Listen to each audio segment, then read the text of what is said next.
नमस्कार दोस्तों, मेरा नाम है सुमित मेहता और आप मुझे डेली न्यूज़ पर देख रहे हैं। देश में तेजी से सियासी घटनाक्रम बदल रहे हैं। कहा जा रहा है कि मौजूदा मोदी सरकार यानी 3.0 मोदी सरकार पहले की तरह फैसले नहीं कर पा रही है।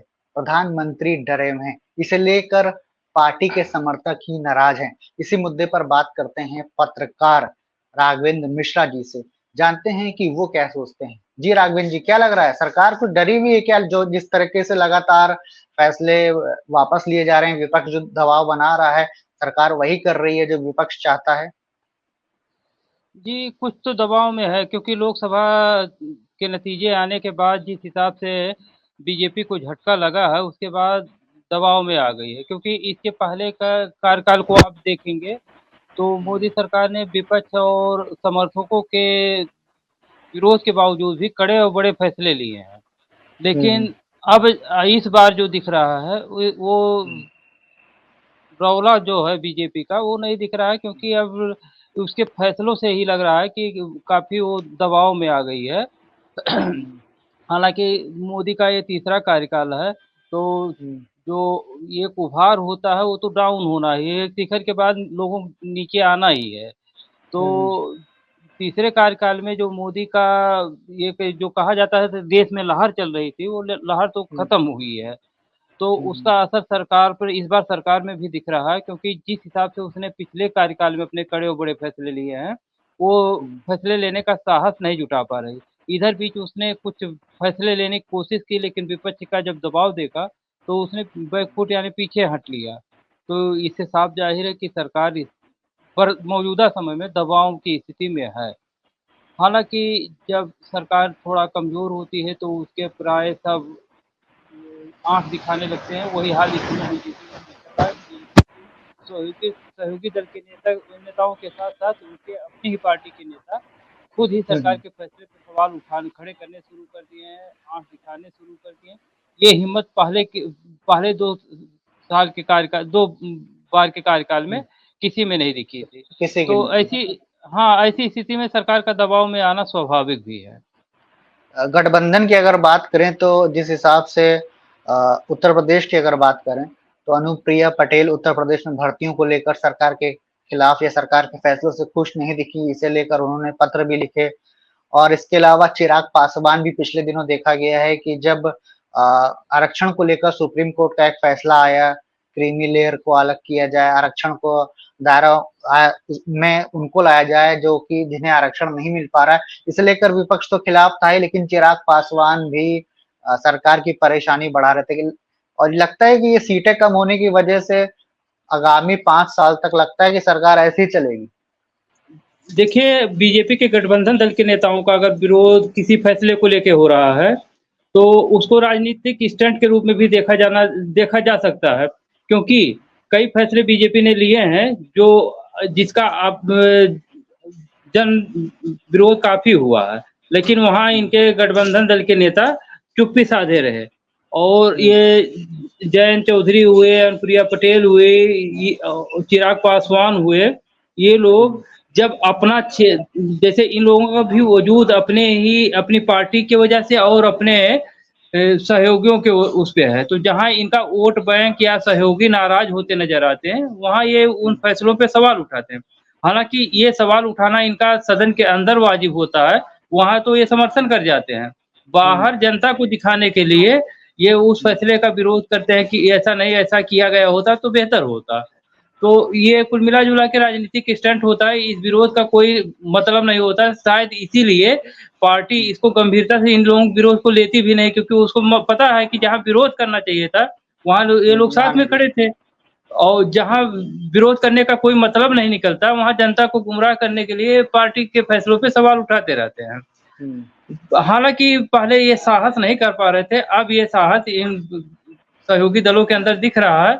ये अच्छी बात भी है, क्योंकि बीजेपी जिस हिसाब से लगातार पिछली अपनी पूर्ववर्ती सरकारों में फैसले लेते आई है, बिना हुँ। किसी राय के, बिना किसी के उसके, हुँ। तो उस हिसाब से इस बार दबाव में है, क्योंकि उसको जब लग रहा है कि हमारे सहयोगी दल के नेता नाराज़ होंगे, विपक्ष हुँ। उस पे कड़ी प्रतिक्रिया करेगी। तो पीछे हटी, हाल के दिनों में कई फैसलों से बीजेपी ने पैर पीछे खींचे हैं। हुँ। कहा ये भी जा रहा है पिछले लंबे समय से कि पहले बीजेपी जब 2014 में सत्ता में आई केंद्र की, फिर 17 में यूपी में आई, बीजेपी फिर चुनाव जीतने के बाद अपने कार्यकर्ताओं को भूल गई। मोदी जी अपने सांसदों को भूल गए, योगी जी अपने विधायकों को भूल गए, नाराजगी हुई, कार्यकर्ता नाराज हुए, विधायक नाराज हुए और अब जो है, जो समर्थक थे, सोशल मीडिया पर लगातार बीजेपी का समर्थन कर रहे थे, वो भी अब नाराज हो गए हैं क्योंकि पिछले दिनों देखने को मिला है कि दिलीप मंडल जो कि एक वरिष्ठ पत्रकार हैं और रहे हैं, इंडिया टुडे के संपादक भी रहे हैं। वो लगातार लंबे समय से बीजेपी को लेकर बयानबाजी कर रहे थे और हिंदुत्व को लेकर काफ़ी कुछ लिखा उन्होंने, ब्राह्मणवाद को लेकर लिखा, जातियों को लेकर उन्होंने काफ़ी प्रहार किया सरकार पर, मोदी पर प्रहार किया, बीजेपी पर प्रहार किया। वहीं बीजेपी के समर्थक लंबे समय से डिफेंड कर रहे थे बीजेपी को, उनके खिलाफ लिखते थे।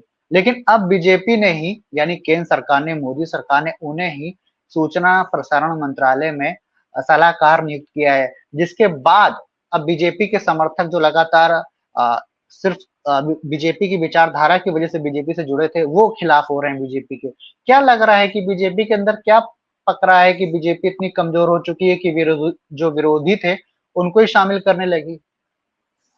जी, सवाल बहुत वाजिब आपने उठाया है। बीजेपी बहुत मझी राजनीति करती है।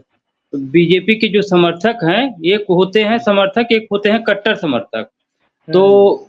समर्थक तो हर सबके होते हैं, लेकिन कट्टर हुँ, समर्थक बहुत कम लोगों के पास होते हैं। बीजेपी का ये प्लस पॉइंट रहा है कि इसके पास कट्टर समर्थक थे, लेकिन इसने अपने कट्टर हुँ, समर्थकों का फ़ायदा केवल उठाया है, उनका कभी सहयोग नहीं किया। हुँ, आपने नाम गिनने पाएँगे तो आपको सैकड़ों नाम मिल जाएँगे जो बीजेपी के कट्टर समर्थक रहे हैं और समर्थन की वजह से वो विवादों में आ गए और फँसे भी हैं। लेकिन हुँ, बीजेपी हुँ, ने उनका साथ कहीं नहीं दिया। जैसे साध्वी प्रज्ञा सिंह ठाकुर हो गईं, पायल रस्तोगी हो गईं, कि इस समय कंगना रनौत भी चर्चा में है और हुँ, नूपुर शर्मा हो गईं, ये लोग कट्टर समर्थक थे, पार्टी के कार्यकर्ता थे, लेकिन देखो जब वो विवादों में आए फँसे और उन पे हुँ, कार्रवाई होनी शुरू हुई तो बीजेपी ने पल्ला झाड़ लिया। तो ये बात अब बीजेपी के जो वैसे भी समर्थक हैं, वो भी देख रहे हैं कि जिसके लिए वो दूसरे से लड़ते हैं, भिड़ते हैं, वही पार्टी जब उनको ज़रूरत होती है तो उनका साथ छोड़ देती है। हालाँकि ऐसी गंदी परंपरा और किसी दल में नहीं है और द दल के नेता अपने हुँ, समर्थकों के साथ खड़े रहते हैं। लेकिन बीजेपी क्या की है कि बीजेपी वो भुना के अपनी राजनीति करती है कि वो बाद में ये दिखाना चाहती है साथ छोड़ के कि हम तो इनके साथ थे ही नहीं, ये बिना मतलब हमारे लिए लड़ रहे थे। तो ये इसका खामियाजा भुगत भी रहे हैं, जो बीजेपी का ग्राफ था वैसे नहीं गिरा है। हुँ, यही सब इन्हीं सब कारणों की वजह से आज बीजेपी का ग्राफ काफ़ी नीचे गिर गया। लोकसभा चुनाव के नतीजे आप देख लें, आज विधानसभा हुँ, चुनाव हो जाए तो भी आप नतीजे देख लेंगे। हुँ, बीजेपी अब उस कंडीशन में आ गई है, हालाँकि हुँ, उसको समझ में नहीं आ रहा है, लेकिन उसका ज़मीनी आधार जो है एकदम से खिसक चुका है। ना बीजेपी से ना उसके कार्यकर्ता खुश हैं, जनता कितने खुश हुँ, हैं ये तो आप सब सब देख रहे हैं। तो हुँ, जब अपने नहीं हैं, जनता वोटिंग करनी है, कार्यकर्ता बीजेपी पार्टी का प्रचार करता है, कार्यकर्ता जनता के बीच मुँह दिखाने लायक नहीं रह गए क्योंकि जनता कोई भी समस्या अगर वो अधिकारियों के पास लेके जाता है, तो जैसे आम जनता की हो रही कोई सुनवाई नहीं हो रही थी, अधिकारी उनकी भी नहीं सुन रहे हैं। हालाँकि हुँ, ये प्रधानमंत्री नरेंद्र मोदी और मुख्यमंत्री योगी आदित्यनाथ अधिकारियों पे भरोसा करके इनको इतना बेलगाम कर दिए हैं और अधिकारी ऐसे व्यक्ति थे जो नकेल कसने पे ही काम करते थे और हुँ, इनके दोनों सरकारों में खुली छूट मिलने की वजह से ये लोग बिल्कुल जनता की न सुन रहे हैं, ना किसी नेता की भी सुन रहे हैं। उनको मज़े की बात तो ये है कि जो बीजेपी के नेता जाते हैं सिफ़ारिश लेके तो अधिकारियों को लगता है कि विपक्ष के नेता हैं, उनकी भी कोई सुनवाई नहीं करते, ना उनको ही कोई तवज्जो दे रहे हैं। तो खैर परिस्थितियाँ अब काफ़ी कुछ बदल चुकी हैं हुँ, और आने वाले समय में अगर बीजेपी ऐसे सुधार अपने में सुधार नहीं की, तो विधानसभा चुनाव ज़्यादा लोकसभा चुनाव खत्म हो गए, विधानसभा का चुनाव ज़्यादा दूर नहीं है। नतीजे हम सबके सामने होंगे। अभी हरियाणा देख में भी हाँ, जी, हरियाणा जी। में भी चुनाव होने वाले हैं। बात की हरियाणा जाए में भी कि जो चुनाव होने वाले हैं वहाँ और जो परिस्थितियाँ हैं वो काफ़ी उलट हैं। बीजेपी के पक्ष में ये हाँ, हुँ, बहुत कम माहौल दिख रहा है। तो नतीजा साफ है, धीरे-धीरे अगर ये अपने आदतों में नहीं सुधार करेंगे, अपने फैसलों में नहीं सुधार करें, अपने कार्यकर्ताओं को नहीं समझेंगे, जनता को नहीं समझेंगे तो साफ होना स्वाभाविक है। मैं वही शुरुआत में मैंने आपसे यही कहा था 2014 में जब मोदी प्रधानमंत्री बने, तो वो अपने सांसदों को भूल गए, कुछ लोगों के साथ मीटिंग करी, सांसद भी जो जीते चुनाव उन्हें यही लगा कि मोदी की वजह से जीते हैं, आगे भी मोदी जिताएँगे, उन्होंने भी ज़मीन पर काम नहीं किया, जिसका नुकसान 19 में देखने को मिला और 24 में तो सबसे ज़्यादा उत्तर प्रदेश में देखने को मिला, अन्य राज्यों में भी देखने को मिला, कहीं अच्छा भी किया, लेकिन नुकसान ज़्यादा उठाना पड़ा है 24 में। 17 में भी बम्पर वोटिंग हुई थी यूपी में, बीजेपी को बहुत बड़ी जीत मिली थी, ऐतिहासिक जीत मिली थी, लेकिन 2022 में 50 से ज़्यादा सीटों का नुकसान हुआ था विधानसभा चुनाव में और बीजेपी ने विधायकों को भूल गई जीत के बाद, सांसदों को भूल गई। अब जो लोग सोशल मीडिया पर एक बड़ी एक टीम थी, जो फ्री में यानी कि उन्हें सरकार की तरफ से कोई पैसा नहीं मिलता था, वो विचारधारा के तौर पर जुड़ी थी, वो भी जो बड़े-बड़े इन्फ्लुएंसर हैं जिनके लाखों फॉलोवर हैं जो अपने तर्कों से विपक्ष को हमेशा जवाब देते थे, वो आज बीजेपी से नाराज़ दिख रहे हैं और कहीं न कहीं उनकी ये बातों से लग रहा है कि बीजेपी का समर्थन करके उन्होंने गलती करी और कांग्रेस ही सही पार्टी है जो पिछले लंबे समय से उन लोगों के साथ जुड़ी है और उनकी बातें सुनी है जो कि कांग्रेस का समर्थन कर रहे थे। इसका नुकसान तो ज़रूर उठाना ही पड़ेगा चुनाव में, क्यों? छोटी-सी बात। हाँ, हाँ, छोटा बिल्कुल। सवाल। बिल्कुल, नेता कार्यकर्ता जो हुआ, जनता हुआ जब वो किसी पार्टी को चुनती है तो उससे उम्मीद करती है कि उसकी सुनवाई होगी, उनकी समस्याओं पे फोकस होगा, निवारण होगा। लेकिन जब कार्यकर्ता जाता है क्षेत्र में जनता के बीच, तो पता चलता है कि जनता नाराज़ है और कार्यकर्ता खुद मदद करने में भी खुद को असमर्थ पा रहा है क्योंकि वो भी जान रहा है कि वो जनता की समस्या को लेके किसी अधिकारी के पास जाएगा तो उसका सुनवाई नहीं होगा। तो ऐसे पार्टी, ऐसे नेता, ऐसी सरकार को लोग क्यों चुनेंगे? इस बात को लेके बीजेपी को खुद में मंथन करना होगा। क्योंकि लोकतंत्र में जनता सर्वोपरि है और जनता की जो समस्याएँ हैं, वो बढ़ती ही जा रही हैं। मुख्यमंत्री योगी आदित्यनाथ की जनता दर्शन में हर जनता दर्शन में सैकड़ों की संख्या में लोग आ रहे हैं। क्या मुख्यमंत्री को ये बात समझ में नहीं आ रही है कि ये भीड़ क्यों आ रही है?